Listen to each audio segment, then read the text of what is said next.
Dim the lights, grab a snack, and try to relax. But don't say I didn't warn you.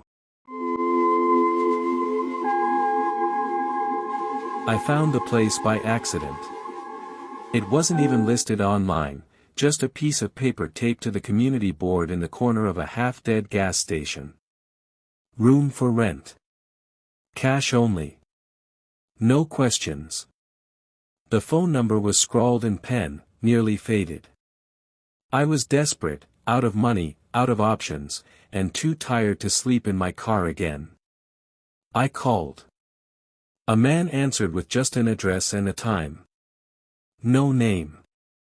No price. I arrived just after sunset.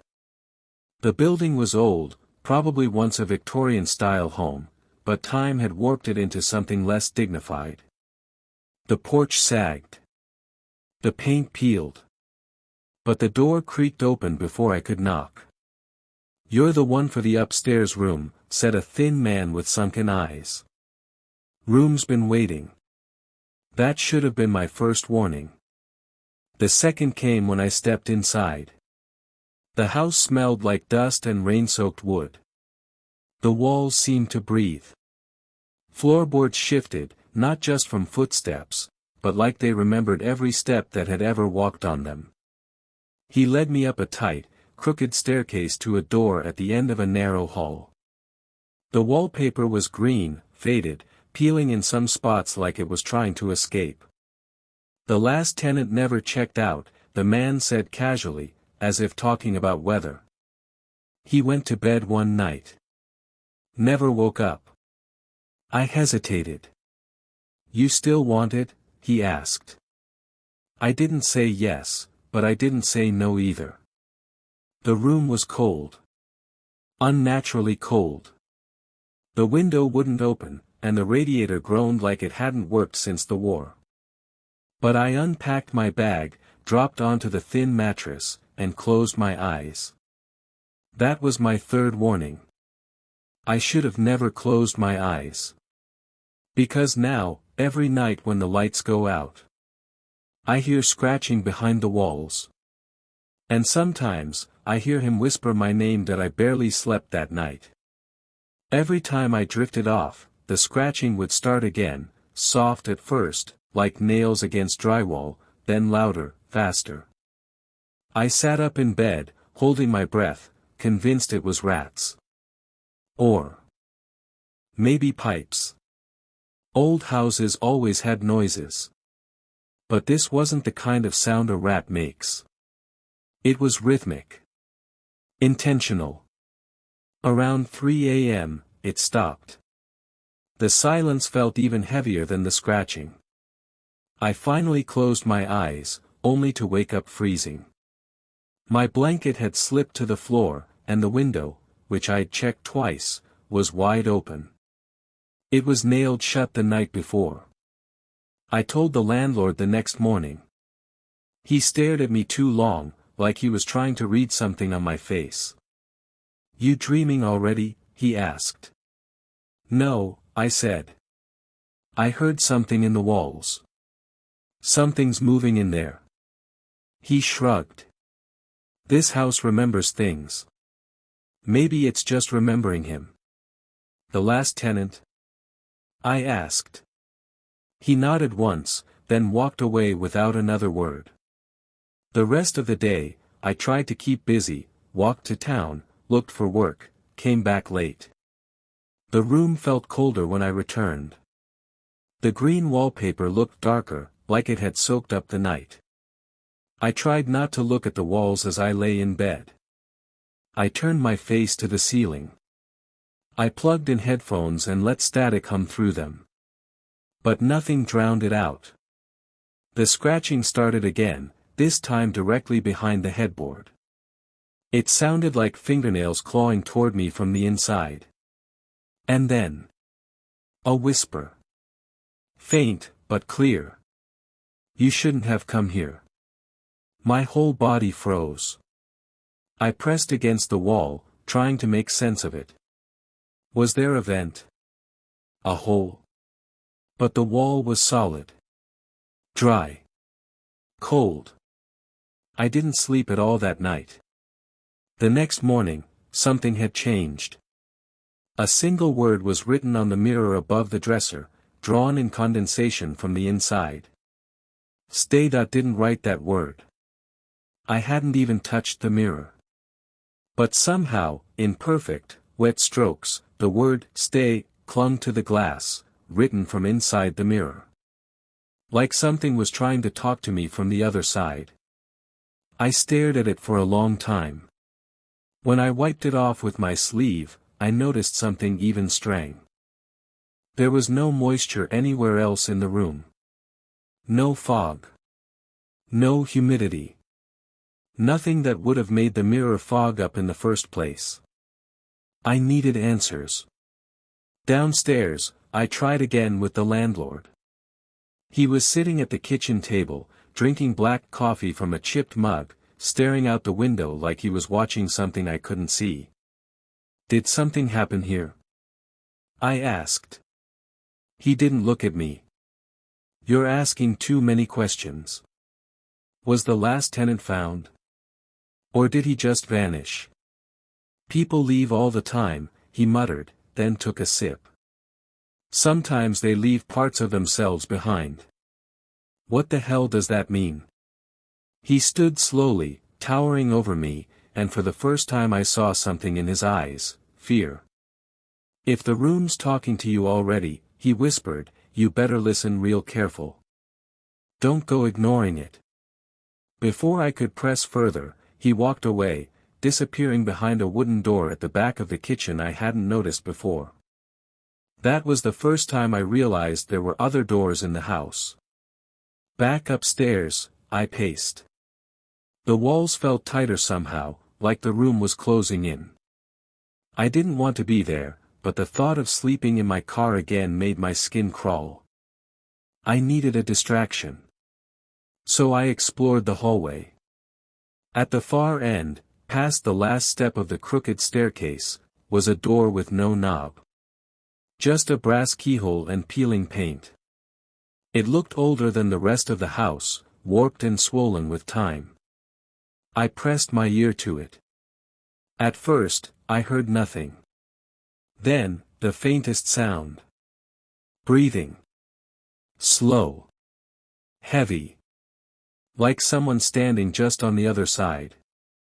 I took a step back, and the breathing stopped. I don't know how long I stood there. My hands were shaking. The air was ice cold. And when I turned around to go back to my room, I swear I heard the doorknob click from the other side, like it had just been locked, again. I tried to sleep with the lamp on that night. But around 2 a.m., the light flickered once. Then died completely. And then the scratching started again. Only this time, it wasn't just on the walls. It was coming from under the bed that I didn't move. I couldn't. The scratching from beneath the bed was slow, deliberate. Not like an animal. More like fingers. Testing. Searching. Waiting. I pulled my legs up, heart pounding so loud I could barely hear the sound anymore. I wanted to run, but where? Into the hallway with the locked door and breathing behind it? Downstairs to the man who seemed more ghost than landlord? No. I had to know what was under there. I reached for my phone, only to realize it was already on the floor. Right at the edge of the bed. Near the sound. I swallowed hard and leaned over, slowly, trying not to breathe too loud. My fingers brushed the phone. I grabbed it, pulled back, turned on the flashlight. Nothing. The floor beneath the bed was empty. I leaned down further, hands shaking, and finally got the courage to point the light fully under the frame. Still nothing, except scratch. Scratch. Scratch. From inside the floor. From underneath the house. And just when I thought that was all, a voice, low and close and wet, whispered from directly below. He's still down here. I screamed. I launched myself from the bed and slammed the door shut behind me. The hallway felt safer, but only just. I ran downstairs, but the kitchen was empty. That back wooden door. Now locked. Not even a handle to jiggle. I tried to leave the house altogether. The front door wouldn't budge. It wasn't locked, it just wouldn't open. I shoved. Pulled. Even kicked it. The windows, too, were solid as cement. Like the whole house had sealed itself from the inside. Trapped me. That's when I noticed something new. A trail of muddy footprints on the wooden floor. Small. Barefoot. Leading from the hallway, down to the basement door. A door I swear wasn't open before. And from down there, echoing up through the shadows, I heard it again. Stay. Not a warning this time. A command that I stood at the top of the basement stairs, staring into the darkness below. The trail of small, muddy footprints ended at the threshold, vanishing into black. The air coming from the basement was wet, like the inside of a grave, and smelled of something old. Like mold and rot and something buried. I should have gone back upstairs. I should have run. But I couldn't. Not because I was curious, but because I wasn't alone anymore. From the top of the stairs, I heard a creak behind me. I turned fast. No one there. Just the hallway. Empty. But when I looked back at the basement, the footprints had changed. Now they were leading back up. Coming toward me. One. At a time. I didn't wait. I slammed the basement door shut and backed away, heart thundering. I locked it, then shoved a chair under the knob for good measure. And then I heard breathing again. Not from below this time. From upstairs. From my room. I crept up the staircase, each step creaking louder than I remembered. The green wallpaper looked darker now, like it had aged 100 years overnight. My door was cracked open. I know I closed it. I always closed it. Something had been inside while I was downstairs. My bed was untouched, but the dresser drawer had been pulled open. The mirror.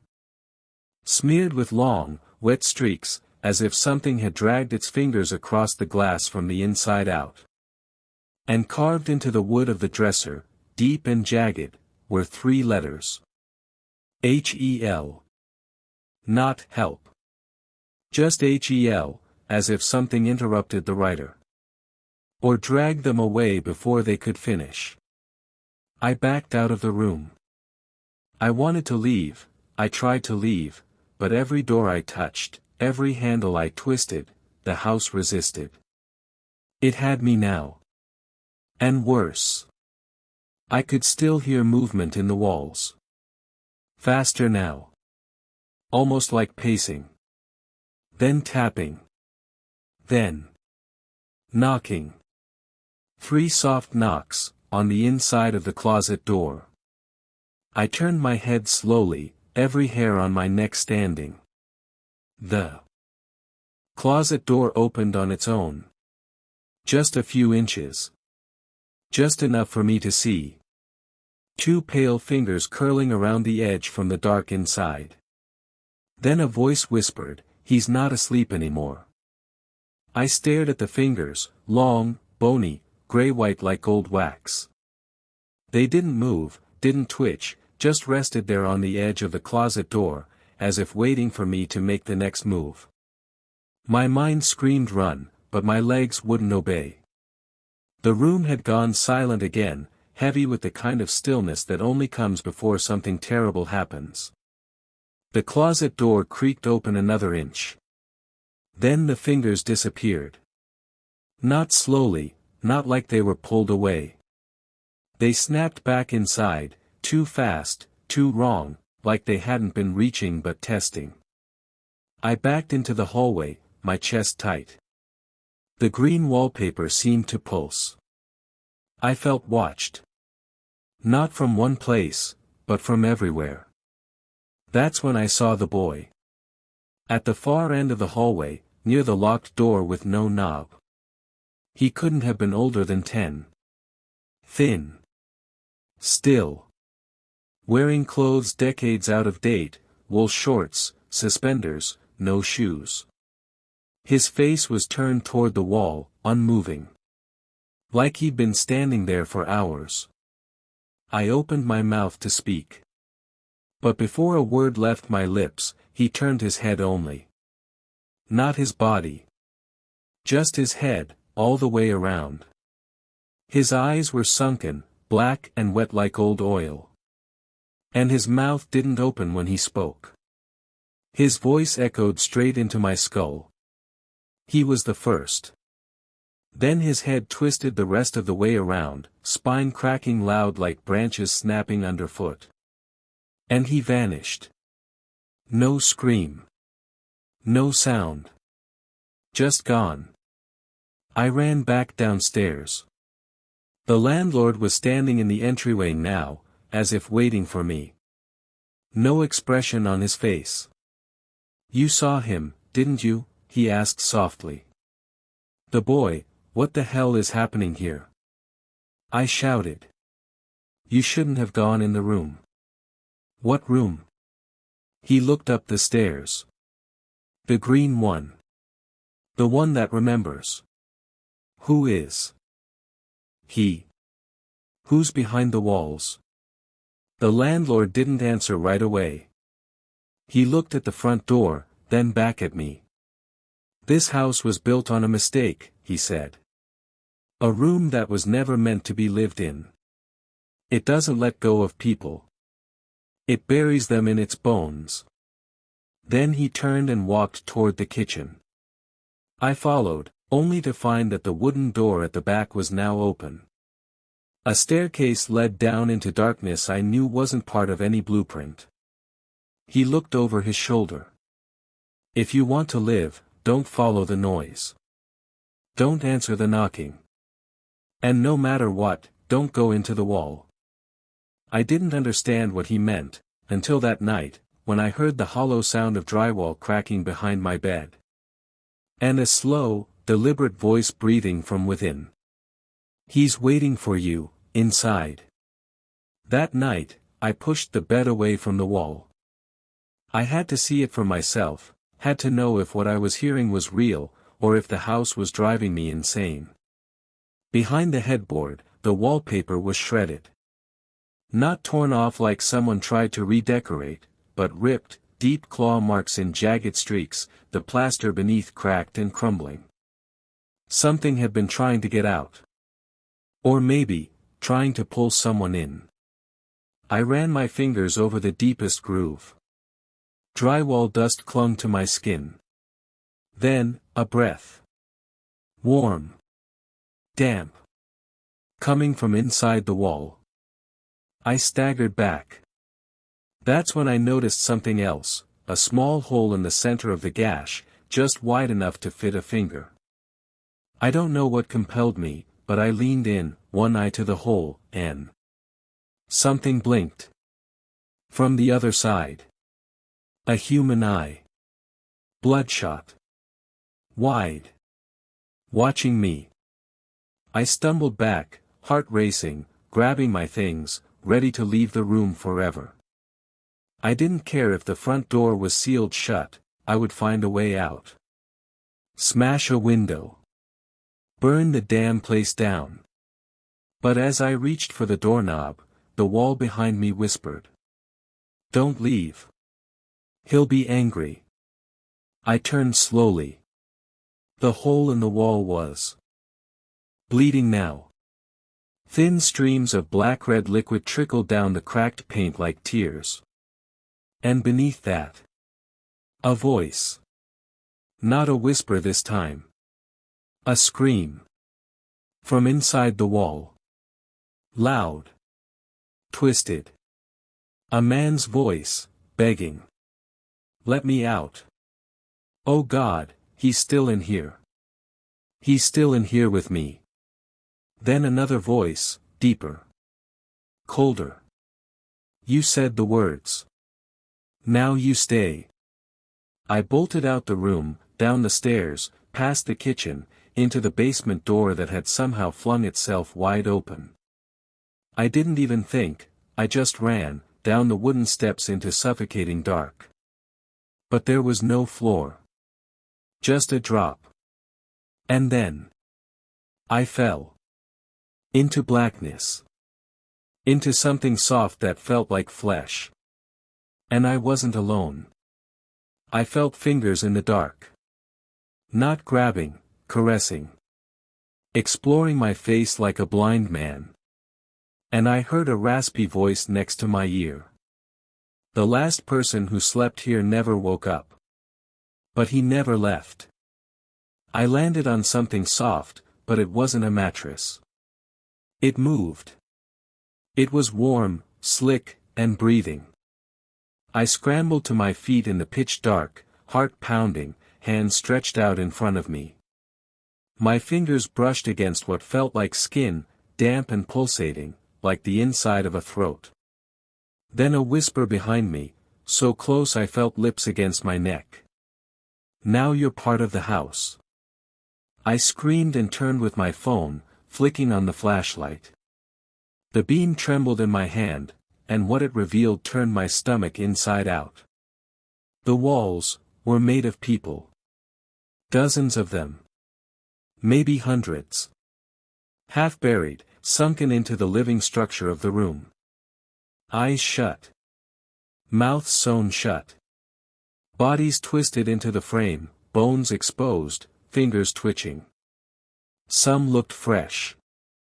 Others looked centuries old. And they were all breathing together. A single, unified inhale. Then exhale. A heartbeat pulsed through the floor, not under it, through it. The whole place was alive. I turned to run, slipping on something wet. My hand slammed against a wall, and it opened. A chunk of it just peeled away like rotten flesh, revealing a tunnel, long and dark, with claw marks scraping along its interior. I had no choice. I couldn't go back. I crawled in.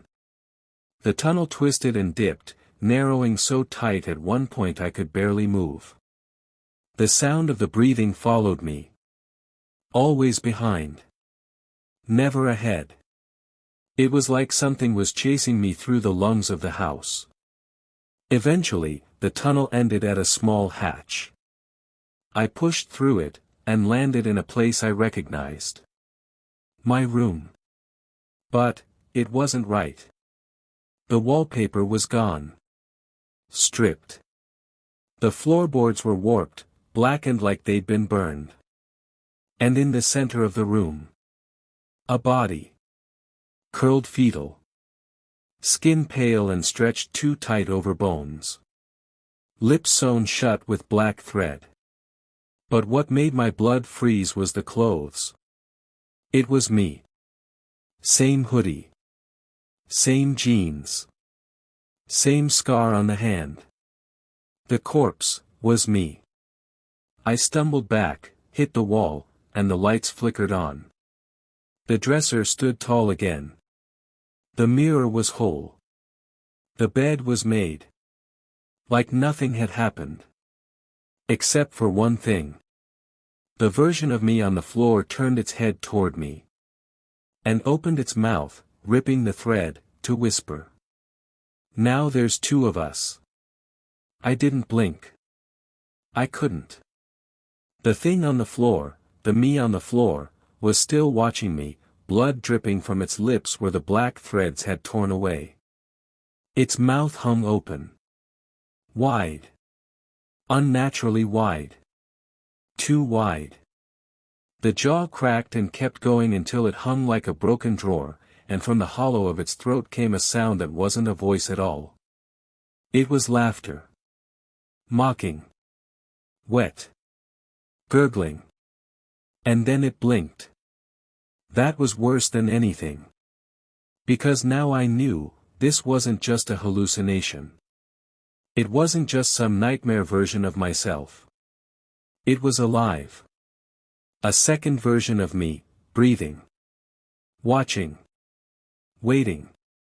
I backed into the hallway, slamming the door behind me.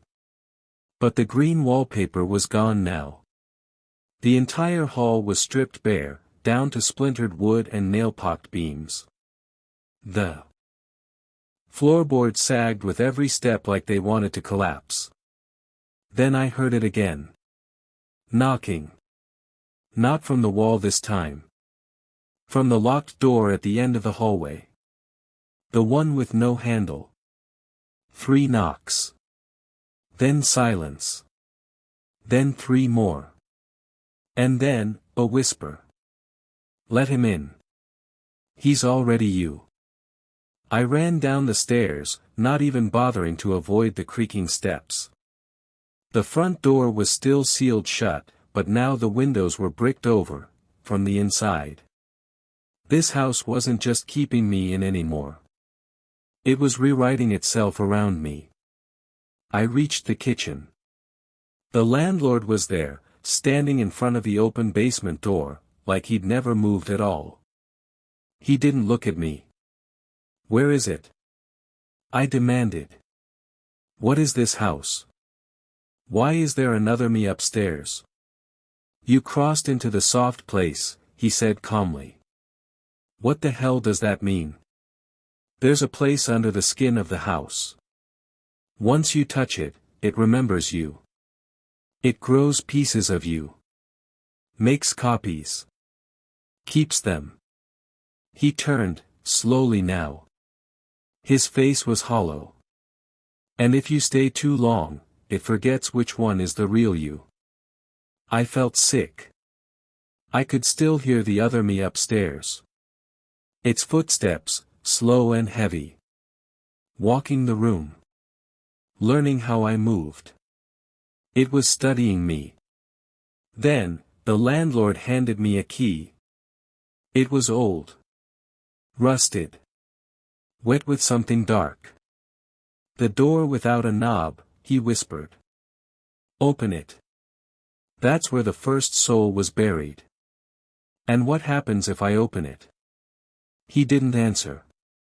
Instead, he began whispering to the walls, softly, like praying. I didn't have a choice. The other me was getting stronger. And now it wasn't whispering anymore. It was speaking. Clearly. Repeating a phrase over and over from behind the door of my room. Only one can leave. Only one can leave. Only one can leave. I stared down at the rusted key in my palm. It pulsed in my hand. Not metaphorically, actually. A faint, slow throb like it had a heartbeat of its own. It was warm. I looked up the stairs. The voice, my voice, was still chanting behind the bedroom door. Calm. Icy. Rehearsed. Only one can leave. Only one can leave. I forced myself back up the hall, toward the door with no knob. My fingers trembled as I slid the key into the ancient brass keyhole. It fit perfectly. But I hesitated. Because I could feel something on the other side. Waiting. Not moving. Not breathing. Just waiting. I turned the key. The lock gave with a slow, wet click, and the door groaned open into pitch black. A wave of cold rolled over me so sharp it felt like being submerged underwater. And from that blackness came a smell I'll never forget, earth, rot, and blood. I stepped in. The door slammed shut behind me. The floor was soft. Not like carpet. Like flesh. Spongy and uneven, every step squelching underfoot. I kept my light aimed straight ahead, but it barely cut through the darkness. The walls were covered in photos. Thousands of them. All me. Sleeping. Sitting. Staring into mirrors. Some I remembered. Others I didn't. There were photos of me in places I'd never been. Talking to people I'd never met. One photo showed me watching myself sleep. Another showed me standing at the gas station bulletin board, staring at the ad for this room. The photo had been taken from behind. Someone had always been one step ahead.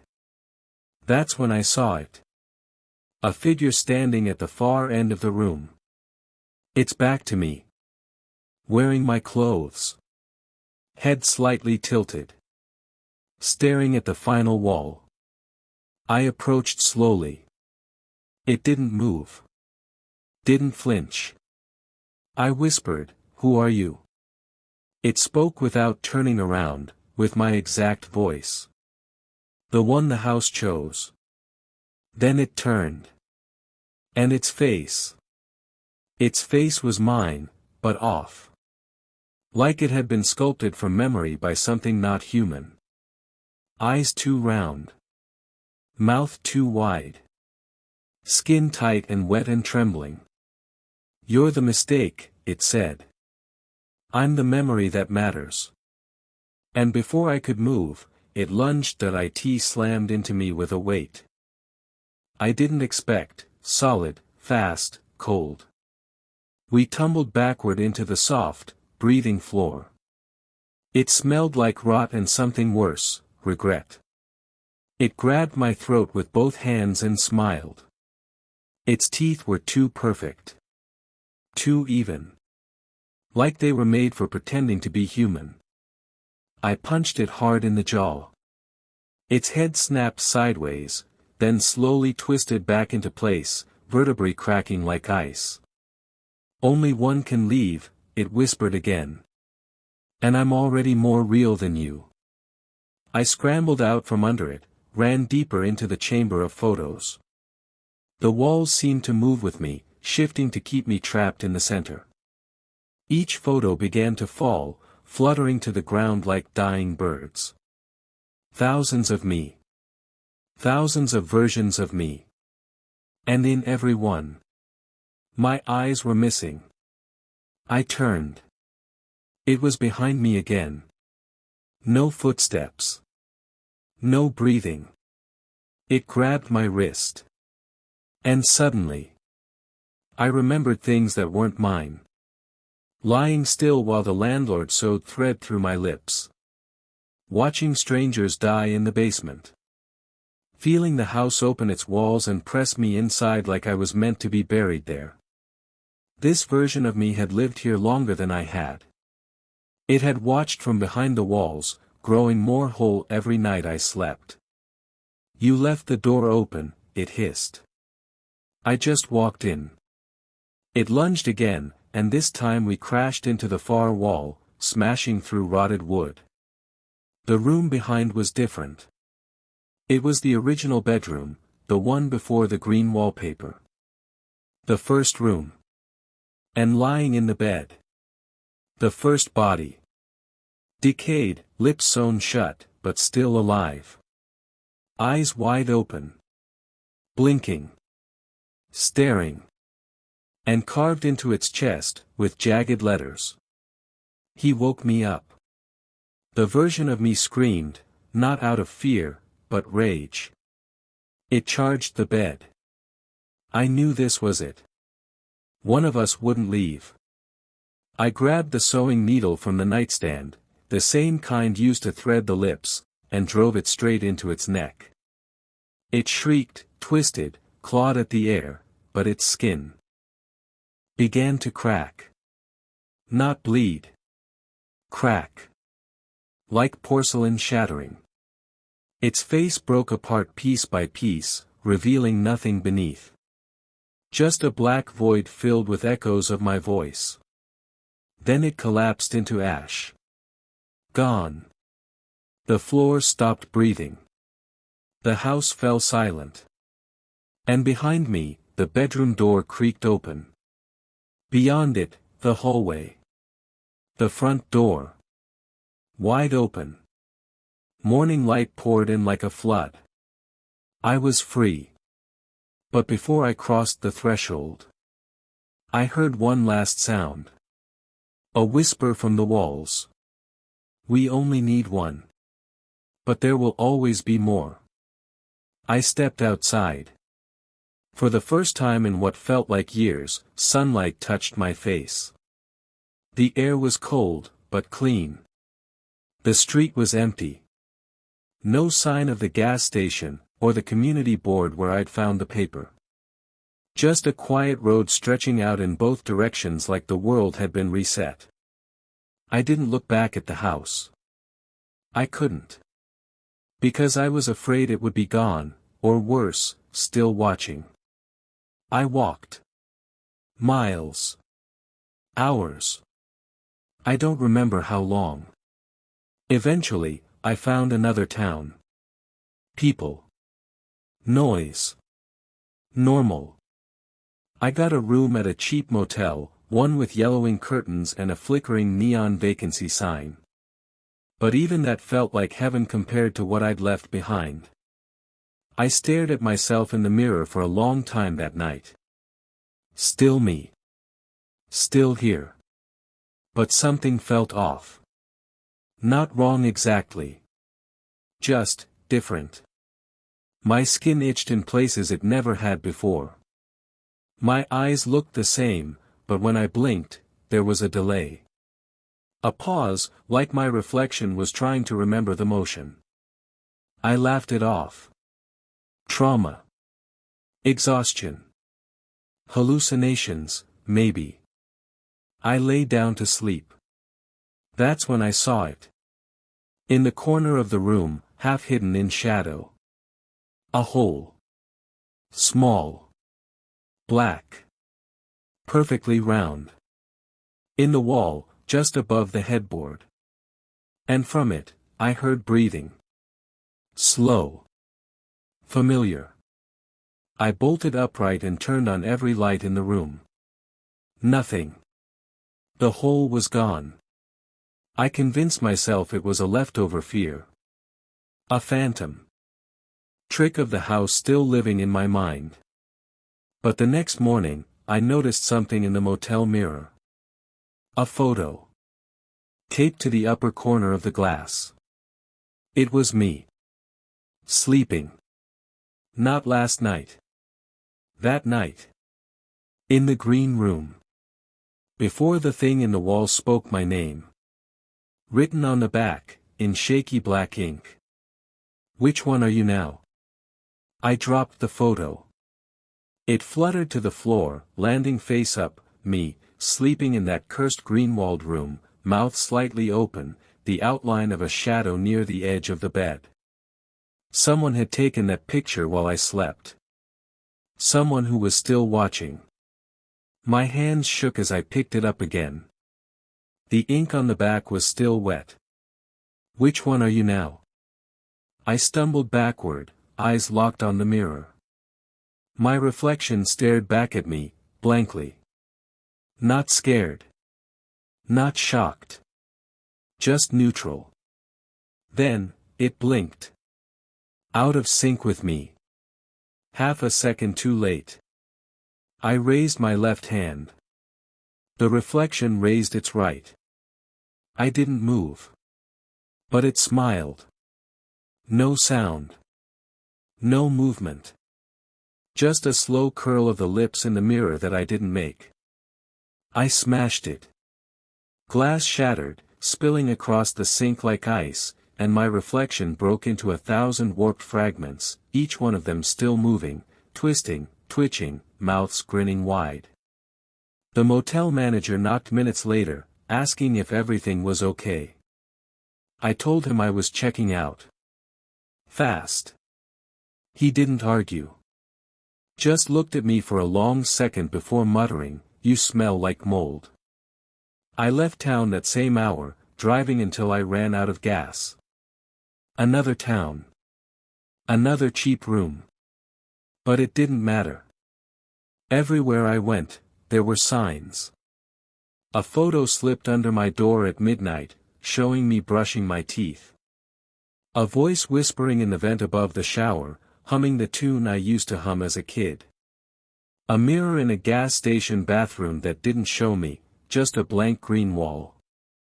The house hadn't let me go. Because maybe I hadn't left at all. Maybe I was still there, lying in bed. Maybe. I never woke up. And the version of me walking around now, the one behind my eyes, wearing my skin, was the one the house kept. That night, I cut my palm. Deep. The pain was sharp and real. But the blood? It wasn't red. It was black. Thick. Cold. And it didn't stop bleeding. That's when I heard it again.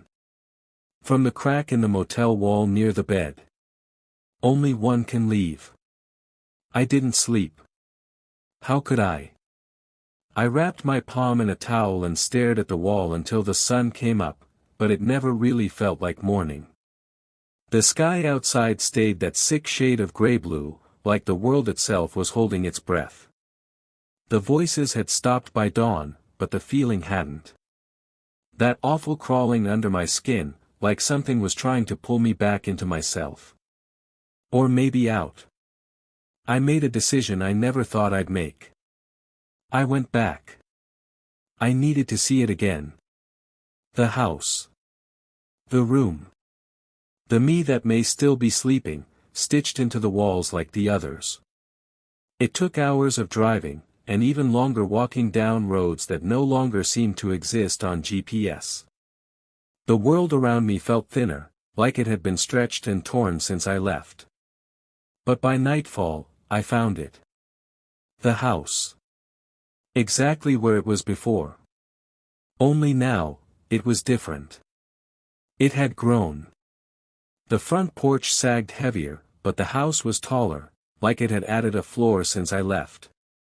Windows blinked in and out, some boarded up, others wide open and pulsing faint orange light, like candlelit mouths. And on the front door. My face. Carved into the wood. Eyes gouged out. Mouth sewn shut. And underneath it, freshly scratched. Welcome home. I didn't knock. I didn't run. I pushed the door open and stepped inside. The floor breathed again. The air was wet with memory. Every creak of the boards beneath me echoed like a name I used to know. I walked past the kitchen. Past the locked door that once led to the wrong place. Every wall buzzed like a beehive full of secrets. And at the top of the, just outside the green room, stood me. Or him. Wearing the same clothes I wore the night I first checked in. Standing completely still. He smiled when he saw me. You came back, he said. I knew you would. I stepped forward. Why are you still here? I never left, he whispered. You did. And now you brought it with you. What?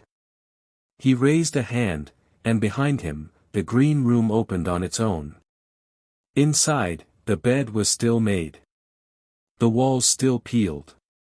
But the sound, the breathing from within them, had multiplied. Not one set of lungs anymore. Dozens. Maybe hundreds. All whispering the same word. Switch. Switch. Switch. And the thing that looked like me? He tilted his head, and said. It's your turn to sleep now. I stepped back. The other me stepped forward. Same eyes. Same scar on the chin. Same birthmark under the left eye. But there was something hollow about him, like he was wearing a mask of my life stretched too tight across his bones. Behind him, the room throbbed. The walls pulsed with that sick green light, and the whispers from inside them grew more desperate, more alive. Switch. Switch. Switch. I'm not going back in, I told him, my voice hoarse. I left. I escaped. He grinned. No one escapes. They just trade places. You slept. I woke. You walked. I watched. My hands clenched into fists. You're not me. He stepped closer. Aren't I? And then, he grabbed me. His touch was ice. No blood in him. Just pressure and pain. He forced me toward the green room. No, I gasped, digging my heels into the floor. But the house, it helped him. The floorboards bent beneath my feet, curling like fingers around my ankles. The hallway grew longer, darker, narrower. I felt the air tighten around my throat. It's time to sleep, the walls hissed. Inside the green room, the bed was no longer empty. There was a figure in it. A version of me. Still. Eyes closed. Mouth slightly open. Breathing in shallow, slow rhythms. That's the original, my twin whispered. The first one who came here. I stared. The first me. Still here. Still trapped. How many are we? I choked out. He didn't answer. Instead, he turned me toward the mirror on the wall. It wasn't a mirror anymore. It was a window. And inside it, I saw them. All of them. Rows and rows of me, in different clothes, different states of decay. Some laughing. Some screaming. Some banging on the glass, begging to get out. 30. 30 versions. 30 chapters. Each of us a piece. Each of us caught. Only one can be awake at a time, he whispered. And the others? He smiled. They become the house. I screamed. Fought. Bit. Scratched. Kicked. But the bed behind me opened up like a mouth. And the walls began to breathe louder. Louder. Sleep. Sleep. Sleep. And then. I fell. Back into the bed. Back into the green. Back into the room that had been waiting for me all along. The last thing I saw before my eyes closed was him. Me. Walking away. Taking my skin with him. Darkness isn't just black. It has depth. It has weight. And in that bed, in that house, I fell into a kind of sleep that didn't feel like rest. It felt like drowning in velvet, screaming under 6 feet of whispering walls. But I was still conscious. Somehow. I couldn't move. Couldn't speak. But I could hear. The house had a pulse now. A rhythm. A cycle. One wakes. One sleeps. One wakes. One sleeps. I realized then, I was part of a system. A machine made of cells. Each version of me, cycled through the rooms, the mirrors, the walls. And when we weren't walking, we were watching. And when we weren't watching, we were dreaming. And the dreams? They were shared. I saw what the others saw. Felt what they felt. One version of me was walking through a motel with knives tucked under his pillow. Another stood at the edge of a rooftop, looking down, unsure whether he'd jumped already. One of them was smiling at a family I didn't recognize, holding a baby with eyes too wide and a voice that hummed like the walls. They were all me. And none of them were. They were the versions that stayed behind. Or the ones that left something behind in their place. And in the middle of it all, deeper than the others, I saw it. The first sleeper. He wasn't in a bed. He was inside the house. Built into its foundation. Twisted in its beams. Sewn into the insulation like nerve endings. A giant, twitching version of me, blind, bald, grinning wide with a mouth of keys. And when he turned to face me, I realized he wasn't smiling. He was screaming. But silently. Forever. And then, just like that, I woke up. Gasping. Covered in sweat. Back in the green room.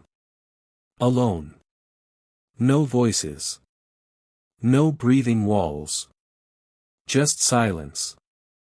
For a moment, I thought I'd been released. That it was all a nightmare. But then I stood up. And saw the mirror. It no longer showed the room. It showed another me, still in bed. Eyes closed. Just beginning to dream. And scribbled across the glass in what looked like teeth marks. You woke up too soon. My heart thudded in my chest like it was trying to escape me. I stared at the words etched across the mirror. You woke up too soon. Then I heard the sound. Something low, dragging across the floor. From under the bed. No. I backed up toward the door, but it wouldn't budge. The knob twisted but didn't click. It just spun, useless. The dragging grew louder.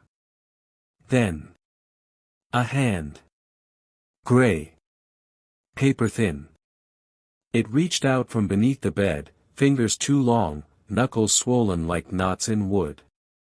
And then another hand. And then a face. It wasn't mine this time. It was a woman. Half her jaw had rotted away, exposing gums and black teeth. But her eyes, those were still alive. Wide. Desperate. She looked straight at me. You're not supposed to be awake yet, she hissed. I froze. What are you talking about? They didn't finish building you. They never finish any of us. She started crawling out.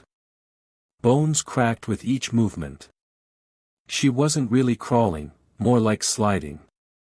Dragged by something unseen behind her. I was like you once, she whispered, getting closer. Woke up in chapter 17. Thought I could fight it. Thought I could get out. I backed into the wall. I thought I was the main character, she laughed, voice cracking. But the house doesn't write stories. It writes loops. I stared at her. How many people are in here? She smiled. Everyone who's ever slept in that bed. The light above flickered, and suddenly, she was gone. No hand. No rot. No whisper. But on the floor, right where she'd been, was a book. Thick. Leather-bound. Still warm. I picked it up. The title on the front was scorched into the cover. The One Who Woke Too Soon. And inside was my life. Every chapter. Everything I'd done since stepping into that motel. My exact thoughts. My screams. Even the moment I first saw her. But the final page? It was blank. One line written at the bottom. Write carefully. You only get one more chapter. I stared at the final line for a long time. Write carefully. You only get one more chapter. The room was dead quiet, too quiet. The kind that makes your ears ring, like silence is screaming just below the surface. I flipped back through the book, scanning my life in ink. Each chapter had a title. Each moment described in horrifying detail. Even the thoughts I never said out loud. It was me. But the book wasn't just recording what happened. It was controlling it. I ran my fingers over the blank final page. The paper pulsed beneath my touch, alive. Then, without thinking, I picked up the pen that lay next to it. It hadn't been there a moment before. It was black. Heavy. It smelled like iron. I wrote one sentence. I walk out of the room. The second I finished the last letter. The doorknob clicked. I turned it. It opened. I stepped into the hallway, but it wasn't the motel anymore. It was all white. Endless. Bright and humming like hospital lights. The walls pulsed faintly, like they were breathing. Something inside them shifted with every step I took. And then, words started to form along the hallway walls. In the same handwriting as the book. Only I hadn't written them. You're not the only one writing now. I ran. The walls stretched. Twisted. More words spilled across the floor, rising from the tiles like blood through gauze. The house is awake. I stopped running. Because at the end of the hallway, a door appeared. A familiar one. Green wood. Faded brass knob. It was the room. The original one. The one where it all began. It opened slowly. And standing inside was me. But not as I was now. This version of me had no eyes. His mouth was sewn shut. And in his hands, my book. The one I thought I'd been writing. He held it open to the final page. And it was no longer blank. The words scrawled there read. You came back. And beneath that, still wet. Now sleep. The lights went out, the lights blinked off. And I was falling again. Not through space, through pages. Each sheet of the book flipped violently around me, slicing the air like blades. The sound of paper tearing grew louder, as if the whole world was made of parchment, and someone was ripping it apart. Then, silence. Thick. Choking. I opened my eyes and found myself in the green room again. But something was wrong. The walls were pulsing. Breathing slower now. Like the house was asleep. The mirror across the room no longer showed a reflection. It showed a window. On the other side, I could see others. People. Dozens of them. Sitting at desks. Writing in books just like mine. Some of them looked like me. Some of them looked too much like me. A voice whispered behind me, raspy and ancient. They're all trying to write their way out too. I spun around. No one was there. But on the bed, something moved under the covers. Slow. Bulky. I stepped. The lights blinked off. And I was falling again. Not through space, through pages. Each sheet of the book flipped violently around me, slicing the air like blades. The sound of paper tearing grew louder, as if the whole world was made of parchment, and someone was ripping it apart. Then, silence. Thick. Choking. I opened my eyes and found myself in the green room again. But something was wrong. The walls were pulsing. Breathing slower now. Like the house was asleep. The mirror across the room no longer showed a reflection. It showed a window. On the other side, I could see others. People. Dozens of them. Sitting at desks. Writing in books just like mine. Some of them looked like me. Some of them looked too much like me. A voice whispered behind me, raspy and ancient. They're all trying to write their way out too. I spun around. No one was there. But on the bed, something moved under the covers. Slow. Bulky. I stepped forward, hesitant, and pulled the sheet back. Another book. But this one was covered in skin. I recoiled. It had a spine made of real vertebrae. Its corners stitched with coarse black thread. Written in blood across the cover. The ones who woke too far. I touched it. And everything around me froze. The ticking of the clock stopped. The pulsing walls halted mid-breath. The mirror shattered in reverse, unbreaking itself, until it was smooth and whole again. And then the voice returned. Not whispering this time. Not from the wall. From inside my head. You want to wake up. You think there's a way out. Then tear out the page. But understand. What you rip, you replace. Someone has to sleep. Forever. The mirror began to ripple like water. 1,000 eyes stared at me from behind the glass. All of them mine. All of them pleading. I picked up the original book. Turned to the final page. It still read. Now sleep. But just below it, in faint ink. Or tear the page and wake, but someone else must take your place. I looked at the book. Then at the mirror. Then at the bed. I was starting to understand. The house didn't trap people. It replaced them.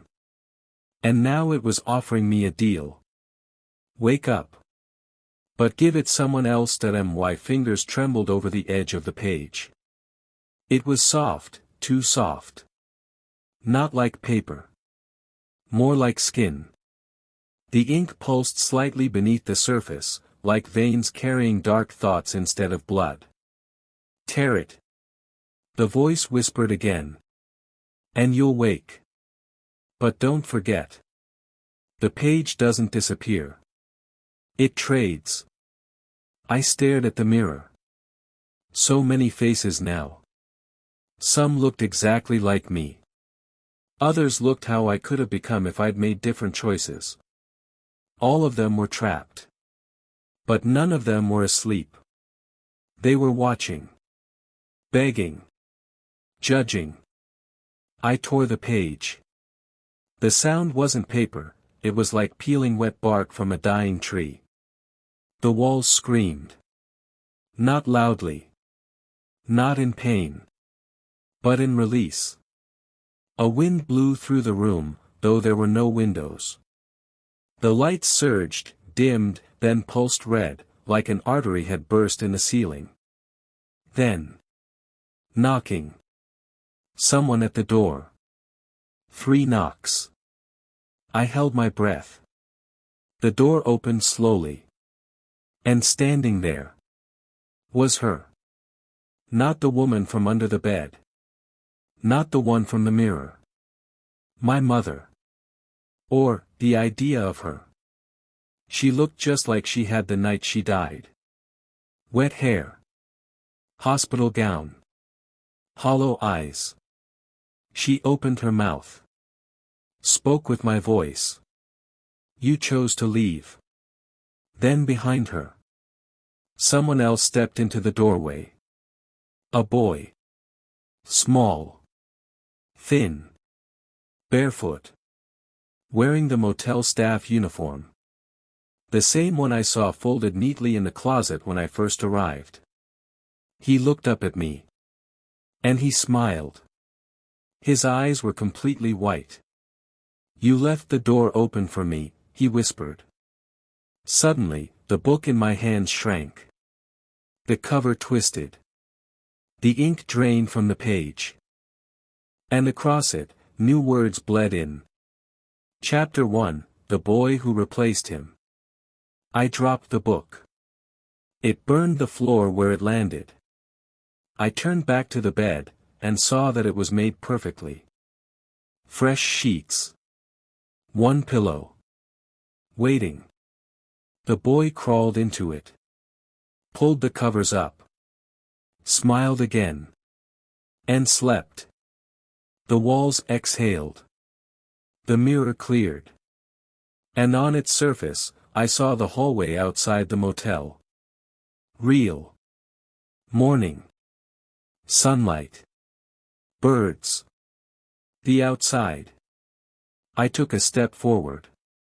My hand passed through the glass. Warmth. Wind. I was almost out. But as I moved, I saw something reflected behind me.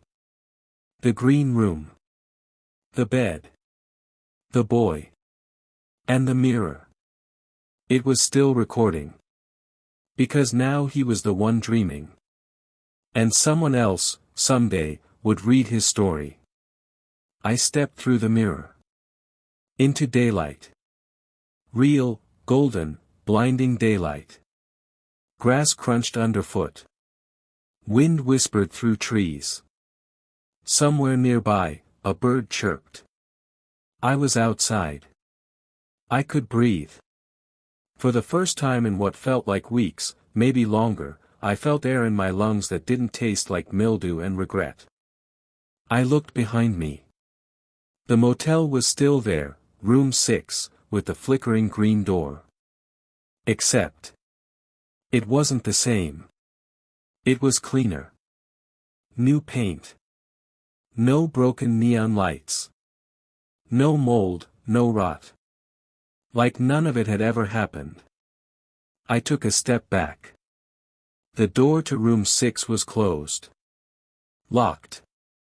And on it, was a new sign. Occupied. I didn't want to know who was in there now. I didn't want to know if he'd already started dreaming. I turned and walked fast, faster than I ever had in my life. I didn't stop for anything. No phone. No car. Just the road, my legs, and the knowledge that I was out. Or so I thought. 3 miles out, I saw a sign. Weathered. Wooden. I froze. It said. Motel Greenlight, vacancy, 3 miles ahead. The same motel. Same name. Same logo. Same font. But that couldn't be. I had just left it. I turned around. No road behind me. Only trees. Thick. Dense. Silent. Like I had always been walking forward. And the motel had been walking with me. I kept going, heart thudding louder now. I passed the same sign again 5 minutes later. Motel Greenlight, vacancy, 3 miles ahead. Impossible. Unless. It wasn't just the motel that was following me. It was the story. The road grew darker. The sky shifted unnaturally. Clouds churned above me like ink swirling in milk. And then, ahead of me. Another building. Not the motel. A gas station. Finally. Civilization. I ran to it, burst through the glass doors, startling the clerk inside. A teenager. Freckles. Hoodie. He looked up from the counter and said. "Whoa, you okay, man?" I blinked, out of breath. Yeah. Yeah, I need a phone. Or a ride. Anything. He tilted his head. Slowly. Too slowly. You sure? You don't look like you're from around here. I nodded, frantic. I'm not. Please. The boy stared at me for a long second. Then he smiled. A wide, wrong smile. And said. Did you sleep in the green room? My stomach dropped. How did he know that? I backed away. He laughed, like static in my ears. Everyone who wakes up from there ends up here. You're part of it now. You don't leave. You just move between chapters. I bolted out of the gas station. The world outside was already changing. The trees were bending toward me. The sun blinked like a dying bulb. And in the distance, the motel's green light turned on again. Even though the sun hadn't set that I don't remember lighting the match. 1 second, I was outside. Heart pounding, legs pumping, brain screaming. And the next. I was holding it. A single wooden match, burning bright. Like it had always been in my hand. Like it had been waiting for me to realize it. The motel stood ahead again. No matter how far I ran, no matter what turn I took, room 6 always found me. So I did the only thing I could think of. I walked up to the door. Struck the match. And tossed it onto the wooden welcome mat. The flame caught instantly. Hungry. Eager. It spread faster than it should have, licking up the door, curling around the windows, swallowing the roof like it had been oiled in gasoline and guilt. The air filled with smoke. Screams. But not from the building. From the walls. The same voices I'd heard inside, the whispering, the muttering, the crying from the vents, they were screaming. Loud, furious, betrayed. They weren't burning. They were being released. A black fog billowed out from every crack. It didn't rise. It slithered. It watched. And then I saw it. The book. In the flames. Sitting neatly on the bed, completely untouched. No matter how hot the fire burned, the pages didn't curl. The cover didn't blacken. It just sat there. Waiting. I ran inside. Through the choking smoke, across melting floorboards, up to the bed. I grabbed the book. Still cold. I flipped it open. There were no pages left. Just one final line, scrawled in the center of the last spread. The fire didn't start with you. It ends with you. Suddenly. Crack. The ceiling buckled. Flames shot sideways. The bed snapped inward like something had been yanked down beneath it. I turned to run. But the floor gave way. I fell through smoke, through ash, through the pages of the motel itself. Every door I'd opened. Every hallway I'd walked. Every whisper I'd heard. They folded around me like a book snapping shut. And when I opened my eyes, I was standing in the gas station again. No fire. No motel. Just, the clerk. Still smiling. Still holding something behind the counter. Told you, he said, you're just moving between chapters. He placed the book on the counter. But now, it had a new title. Burned into the leather cover. The Boy Who Tried to Escape. My name was on the spine. And as I turned to run again, I saw the green light flicker on. In the back of the station.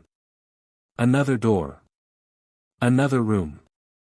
Another chapter that I didn't want to open the door.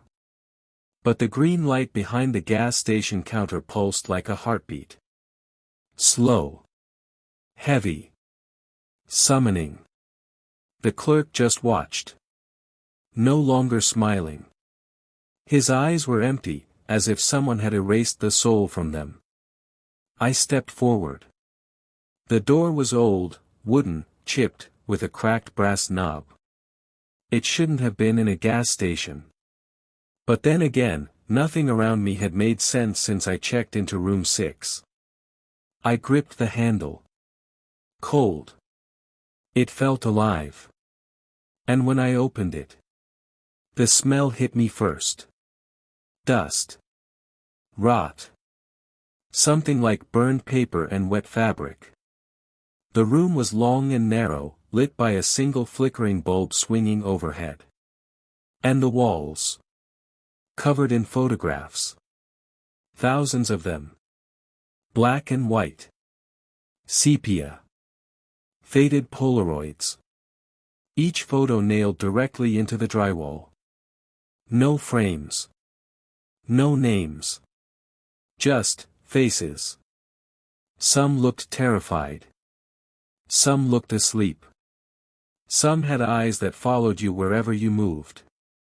And beneath every photo, scrawled in ink, pencil, or sometimes what looked like blood, were single words. Wandered. Screamed. Broke the rules. Stayed too long. Touched the mirror. Didn't burn it. Did. That last one stopped me. I stared at the photograph above the word. And nearly collapsed. It was me. Same shirt. Same hair. Same expression I'd had when I lit the match. But how? I hadn't been here before. Had I? I moved down the hall, hands trembling, brushing dust off the faces. And then I saw her. The girl. The one I'd seen in the dream. The one whose voice had whispered in the vents. She was in a photo too. Her caption read, spoke through the walls. She had tried to warn me. I kept walking.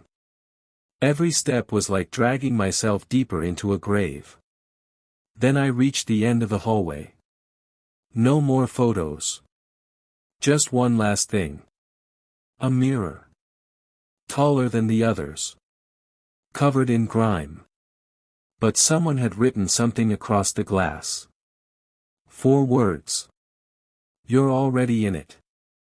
I stepped closer, heart thundering. Wiped away the dirt. And saw the reflection. There were photos on the wall behind me. But not the same ones. New ones. A whole new wall, photos I hadn't passed. Photos that hadn't existed before. And they were still forming. Like something was taking pictures. Of the future. My hands trembled. I turned around. Empty wall. But when I looked back in the mirror, I saw myself again. In the center photo. Captioned. Finished the book. The moment I blinked. The lights cut out. And something behind me whispered. Your story's almost over. Just don't turn the page. The lights didn't come back on. Only the mirror remained. Glowing faintly in the dark like it had swallowed the hallway's last breath of life.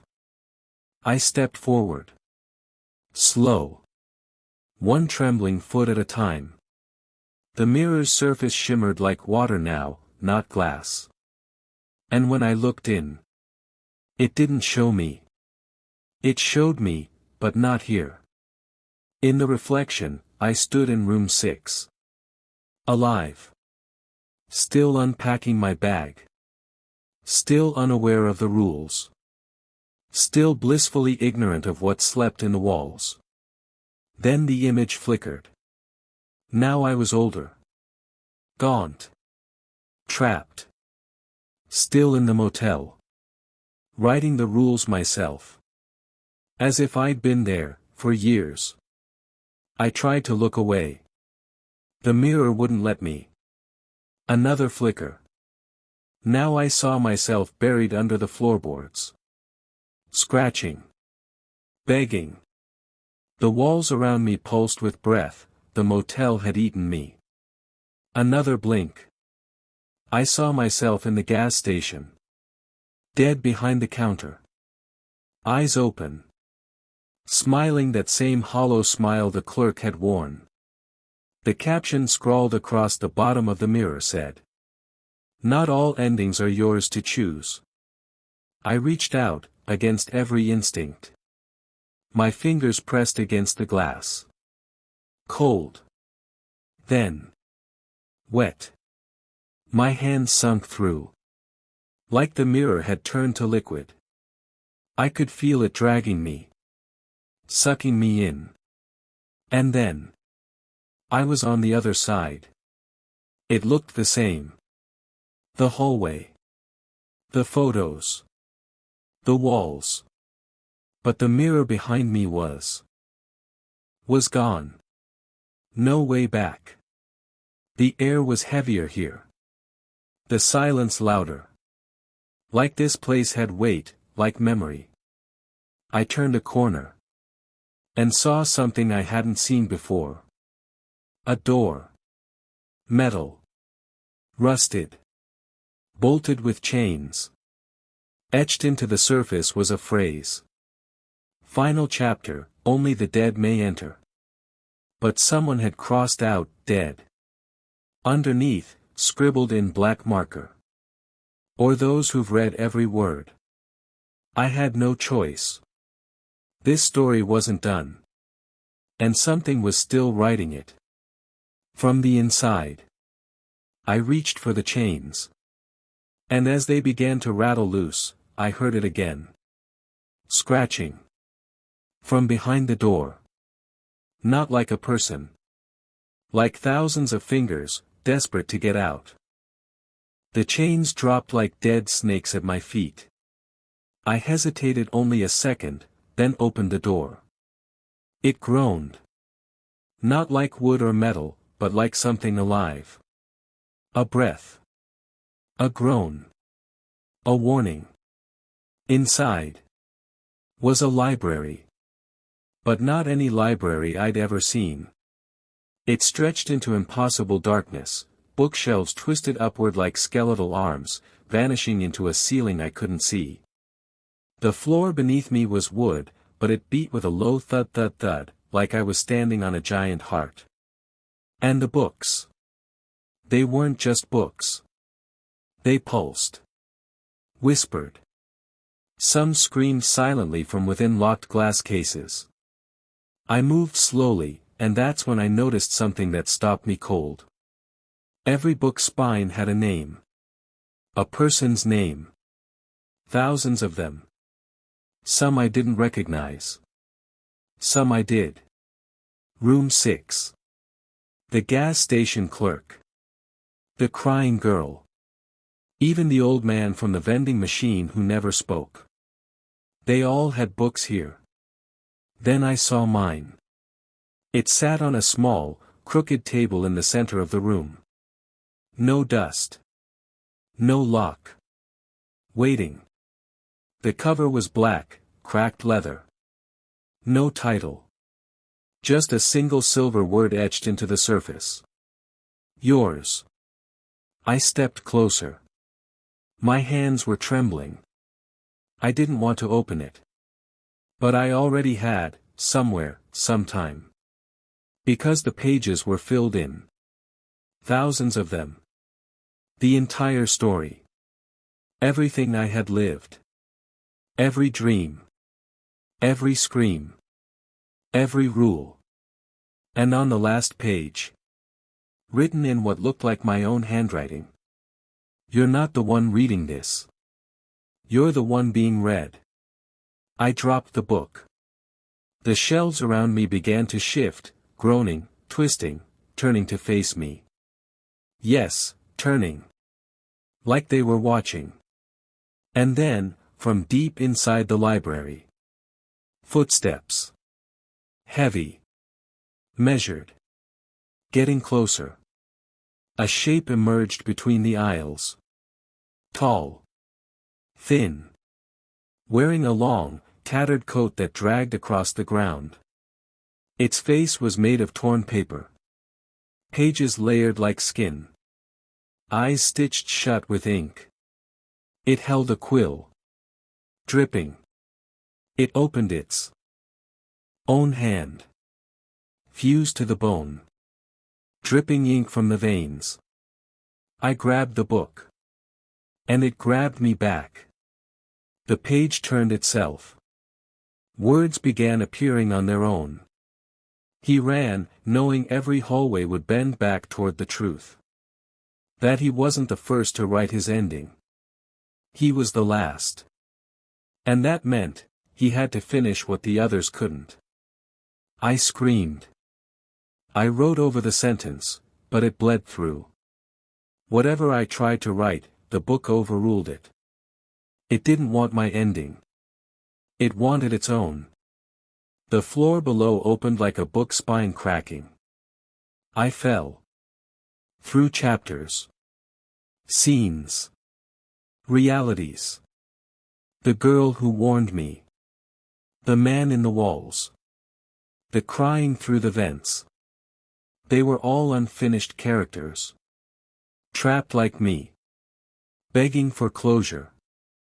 I landed in a room I'd never seen before. No doors. No windows. Only walls lined with mirrors. Each mirror reflected a different version of me, scarred, hollow-eyed, stitched shut, headless. All of them were trying to scream something. But I could only hear the scratching. So close now. Inside me. Then, one of the reflections moved on its own. It held up the book. The last 2 pages turned. And on the second to last page, in blood. You have one ending left. Use it wisely. I looked at the final page. Blank. Still waiting. Still hungry. And somewhere behind the walls, I heard the voice again, the one that started this all. Whispering. You either write the ending, or you stay in the story forever. I sat there, hand fused with the quill, the blank page pulsing under my fingertips like flesh. It was warm. Breathing. Alive. I knew I had one chance left. One ending. But the motel knew that too. And it wasn't going to let me go. The walls groaned. Ink bled from the ceiling. And words began appearing on the final page, without me writing them. He tried to leave. But he was just another paragraph. No. I screamed and scratched it out. But the page bled darker. It wanted me to surrender. To accept my fate. To let the motel finish the sentence. So I did the only thing I could do. I wrote the truth. This isn't just my story.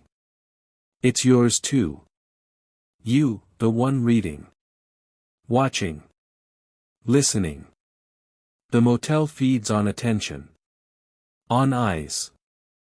On ears. It traps anyone who gets too close. The walls screeched. Mirrors shattered. The room didn't like that. I kept writing. That's why the scratching never stopped. Because the motel wants to be remembered. Because when you forget it, it dies. Suddenly, the ink froze. The motel trembled. And for the first time since I'd arrived, I heard silence. Then a knock. Not from the door. From inside the wall. I turned slowly. And pressed my ear to the plaster. A whisper came through, soft and shivering. Keep going. It's working. I wrote faster. I stepped outside. The motel was falling apart. Boards crumbling. Neon flickering. The sign read, "No story left." And I ran. The room began to peel back. Layer by layer. Like a book closing itself. But just as I reached the door, it slammed shut. The motel wasn't done yet. A voice echoed from above, deeper than anything I'd heard before. You think you're the author. You're just one page. The ceiling split open. From it descended the real thing behind the walls. No body. No eyes. Just words. Thousands of them. Crawling in the air like black centipedes. Sentences with claws. Paragraphs with teeth. And in the center of it all, a face made of pages. It leaned close. Whispered. Write your ending. But it ends with us. I stood my ground. Shaking. Terrified. And I wrote. I burned the book. I tore the last page. I erased the motel. The room caught fire. Flames roared. Ink turned to ash.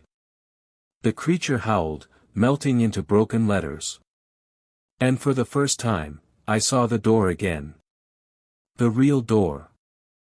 Wood. Metal knob. Slightly ajar. I stepped toward it. The final line on the page wrote itself. He opened the door, and it was the last thing he ever did. I reached for the handle anyway. And turned. The door creaked open. Cold air blew through.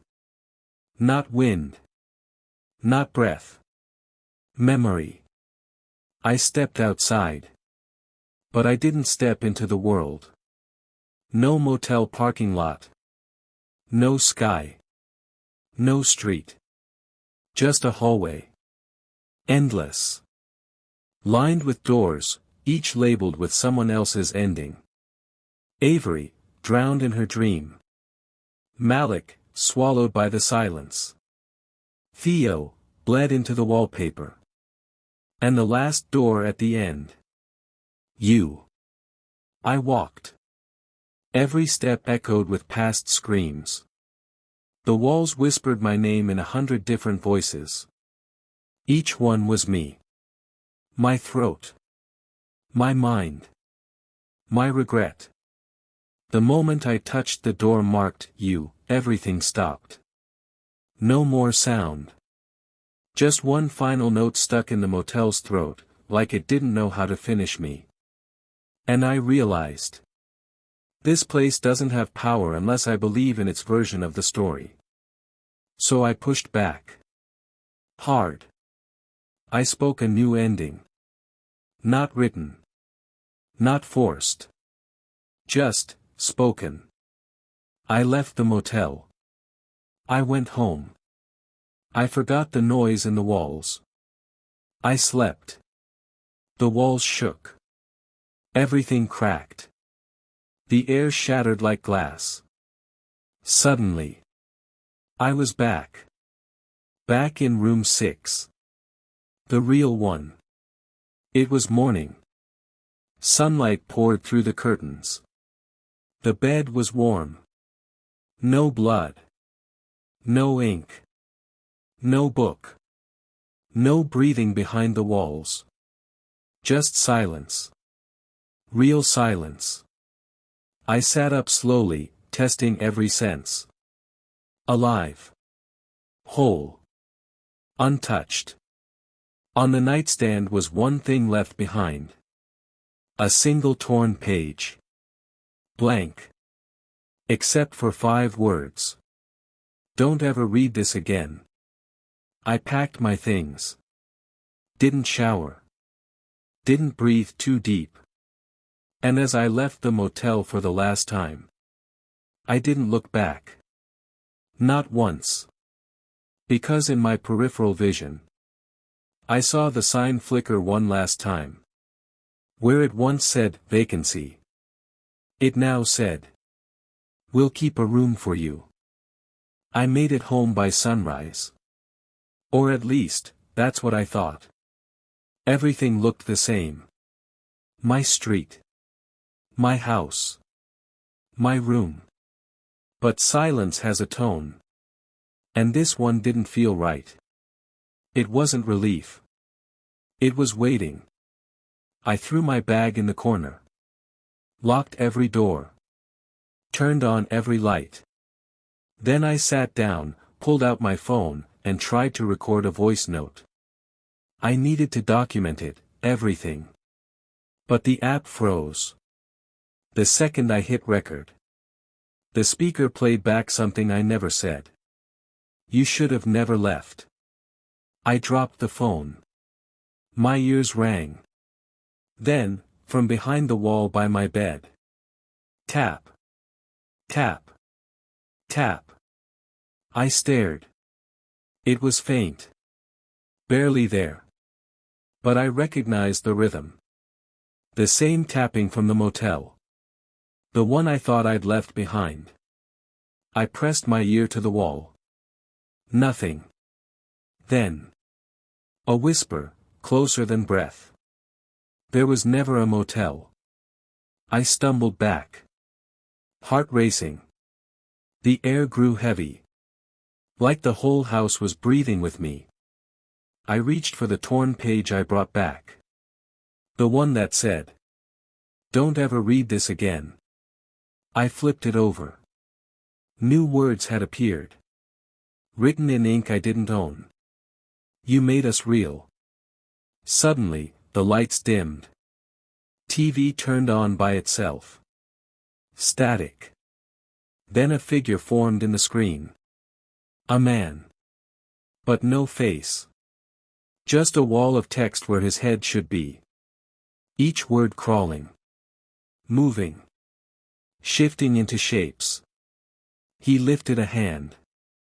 Pressed it to the screen. And so did something behind me. I turned. Nothing. Just my wall. But now, it wasn't just a wall anymore. It pulsed. It breathed. And then it spoke. Not in voice. But in memory.